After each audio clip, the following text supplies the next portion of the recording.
Animation Australo permettant de présenter les spectres d'émission.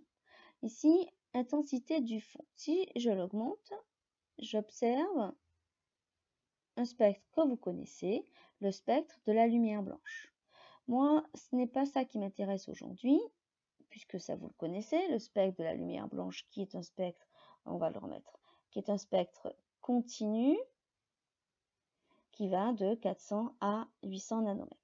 Ce qui m'intéresse aujourd'hui est de présenter les spectres d'émission d'un élément chimique. Donc vous allez pouvoir choisir l'élément chimique grâce au tableau périodique. Par exemple, ici, vous choisissez sodium. Et vous allez choisir ici la nature de votre entité chimique. Donc, vous allez choisir l'entité, par exemple, atome. Donc là, on aura un atome. Je voudrais voir le spectre de l'atome de sodium. Comment on l'obtient? On sait qu'un gaz, basse pression, lorsqu'il est soumis à une décharge ou à une forte température, est capable d'émettre de la lumière. Et on va pouvoir observer son spectre. On constate que ce spectre donc de l'atome de sodium est un spectre qu'on dit discontinu. On parle aussi de spectre de raie d'émission parce qu'on observe que ce spectre ont des raies correspondant à une radiation monoatomique émise par le gaz. Ce spectre dépend uniquement de la nature du gaz. Par exemple, si je vais choisir de l'oxygène, du chlore, je n'aurai pas le même spectre.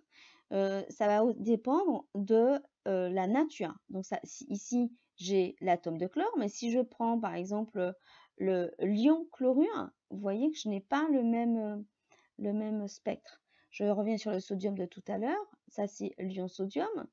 Là, je vais me prendre l'atome de sodium, j'ai encore pas le même spectre. Donc chaque entité, donc atome ou ion, possède un spectre de raie d'émission qui va lui être propre. On parle de signature spectrale. À quoi peut nous servir tous ces spectres d'émission? Eh bien, à identifier une espèce chimique présente dans notre système, par exemple. Ou autre application, déterminer la composition d'une étoile.